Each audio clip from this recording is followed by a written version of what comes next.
Hi hello ನಮಸ್ತೆ, ನನ್ನದೊಂದು ಚಾನಲ್ಗೆ ಸ್ವಾಗತ. ನಾನಿವತ್ತೊಂದು ವ್ಲಾಗ್ ಮಾಡ್ತಾಯಿದ್ದೀನಿ. ಬೇಸಿಕಲಿ ಬಂದು ನನ್ನ ಪ್ರೆಗ್ನೆನ್ಸಿ ಮಾರ್ನಿಂಗ್ ರೂಟೀನ್ ಹೇಗಿರುತ್ತೆ ಅನ್ನೋ ಬೇಸಿಕಾಗಿ ಇಟ್ಕೊಂಡು ಈ ವಿಡಿಯೋ ಮಾಡ್ತಾಯಿದ್ದೀನಿ. Hope you all like it. So video late ಮಾಡೋದು ಬೇಡ, ಬೇಗ ಸ್ಟಾರ್ಟ್ ಮಾಡೋಣ ಬನ್ನಿ. ಮಾರ್ನಿಂಗ್ ತುಂಬ ಬೇಗ ಎದ್ದೇಳೋ ಅಂಥ ಕ್ಯಾರೆಕ್ಟ್ರು ನಂದಲ್ಲ. ನನ್ನ ಡೇ ಒಂದು ಸ್ಟಾರ್ಟ್ ಆಗೋದೆ 7:30 ಹಂಗೆ. ಎದ್ದಿದ ತಕ್ಷಣ ನಾನು ಸ್ಟಾರ್ಟ್ ಮಾಡೋದು ವಿತ್ ಪ್ರೇಯರ್ ಇಲ್ಲಾಂದರೆ ನನ್ನ ಡೇ ಸ್ಟಾರ್ಟ್ ಆಗಲ್ಲ. ಇವತ್ತು ನಾನು ತುಂಬ ಬೇಗ ಎದ್ದಿದ್ದೀನಿ, ಯಾಕಂದರೆ ನಾನು ಹಾಸ್ಪಿಟ್ಲಿಗೆ ಕಾಲ್ ಮಾಡಿ ಅಪಾಯಿಂಟ್ಮೆಂಟ್ ಬುಕ್ ಮಾಡಬೇಕಿತ್ತು. ಚೆಕಪ್ ಇದೆ ನನಗೆ, ಸೊ ಅದಕ್ಕೆ ಎದ್ದು ಬೇಗನೆ ಬುಕ್ ಮಾಡಿದೆ.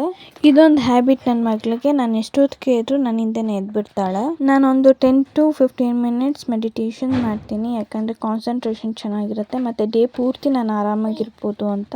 ನಾನು ಯೋಗ ಎಲ್ಲ ಮಾಡಲ್ಲ, ಜಸ್ಟ್ ಮೆಡಿಟೇಷನ್ ಅಷ್ಟೇ ಮಾಡೋದು.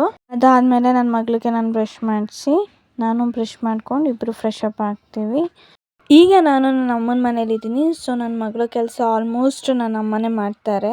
ನಾನು ಏನಾದ್ರು ತಿನ್ನೋಕ್ಕಿಂತ ಮುಂಚೆ ಖಾಲಿ ಹೊಟ್ಟೆಯಲ್ಲಿ ಒಂದು ಗ್ಲಾಸ್ ನೀರು ಕುಡಿಯೋದು ನನ್ನ ಅಭ್ಯಾಸ.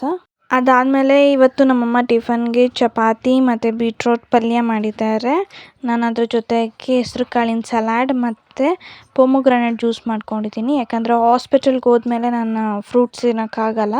ಸೊ ಅದಕ್ಕೆ ಇವಾಗಲೇ ಒಂದು ಫ್ರೂಟ್ ಜ್ಯೂಸ್ ಮಾಡಿಕೊಂಡು ಟಿಫನ್ ಜೊತೆನೇ ಜ್ಯೂಸು ಮತ್ತು ಸಲಾಡ್ ಎಲ್ಲ ಒಟ್ಟಿಗೆ ತಿಂದ್ಬಿಟ್ಟೆ. ಸೊ ಆಮೇಲೆ ಹಂಗೆ ನನಗೆ ತಿನ್ನೋದಕ್ಕೆ ಟೈಮ್ ಸಿಗೋದಿಲ್ಲ, ಅದಕ್ಕೆ ನನ್ನ ಮಗಳಿಗೆ ರೆಡಿ ಮಾಡಿಸಿ ಈಗ ನಾನು ರೆಡಿ ಆಗ್ತಾಯಿದ್ದೀನಿ. ಆಲ್ರೆಡಿ ತುಂಬ ಲೇಟ್ ಆಗಿಬಿಟ್ಟಿದೆ ಇವತ್ತು.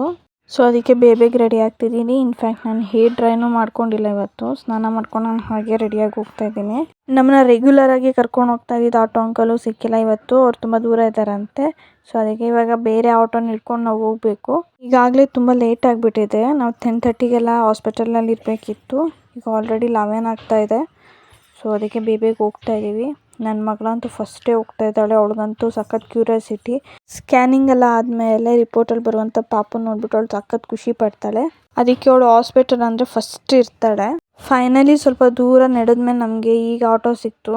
ಆ್ಯಂಡ್ ಮೋರ್ ಓವರ್ ನಮಗೆ ಏನು ಹಾಸ್ಪಿಟಲ್ ತುಂಬ ದೂರ ಇಲ್ಲ, ಬೇಗನೆ ಸಿಗುತ್ತೆ. ಆಟೋದಲ್ಲೆಲ್ಲ ಒಂದು 5 to 10 ಮಿನಿಟ್ಸ್ ಜರ್ನಿ ಅಷ್ಟೇ, ಬೇಗ ಸಿಕ್ಬಿಡುತ್ತೆ. ಆ್ಯಂಡ್ ಇವತ್ತು ವೆದರ್ ಅಂತೂ ತುಂಬ ಕೂಲಾಗಿದೆ, ಫುಲ್ ಕ್ಲೌಡಿಯಾಗಿದೆ, ಚೆನ್ನಾಗಿದೆ ಒಂಥರ. ಸೊ ಅದಕ್ಕೆ ನಮ್ಮಮ್ಮ ಸರಿಯಾಗಿ ಬೈತಾ ಇದ್ದಾರೆ, ಕೂದಲೆಲ್ಲ ಡ್ರೈ ಮಾಡ್ಕೊಂಡಿಲ್ಲ ಏನಿಲ್ಲ ನೀನು ಅಂತ. ಬೈಸ್ಕೊಂಡೇ ಹೋಗ್ತಾ ಇದ್ದೀನಿ ಆಟೋದಲ್ಲಿ. ಬೈಸ್ಕೊತ ನಾನು ಹಾಸ್ಪಿಟ್ಲ್ ಹತ್ರ ಬಂದಿದ್ದೆ ಗೊತ್ತಾಗಲಿಲ್ಲ.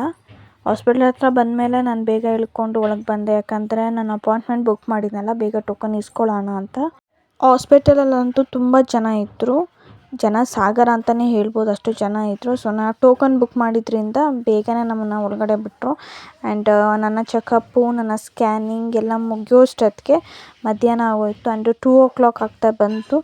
ಸೊ ಅಲ್ಲೇ ಇದ್ದಿದ್ದಂಥ ಒಂದು ಹೋಟೆಲ್ಗೆ ಹೋಗಿ 3 ಜನನೂ ಊಟ ಮಾಡ್ಕೊಂಡ್ವಿ, ಯಾಕಂದರೆ ಮನೆಗೆ ಹೋಗಿ ಕುಕ್ ಮಾಡಿ ಊಟ ಮಾಡೋಷ್ಟೊತ್ತಿಗೆ ತುಂಬ ಲೇಟ್ ಆಗುತ್ತೆ ಅಂತ. ನನ್ನದೊಂದು ಪ್ರೆಗ್ನೆನ್ಸಿ ಮಾರ್ನಿಂಗ್ ಇದಾಗಿತ್ತು.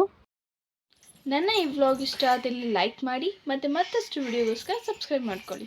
ಬಾಯ್ ಬಾಯ್ ಟಾಟಾ.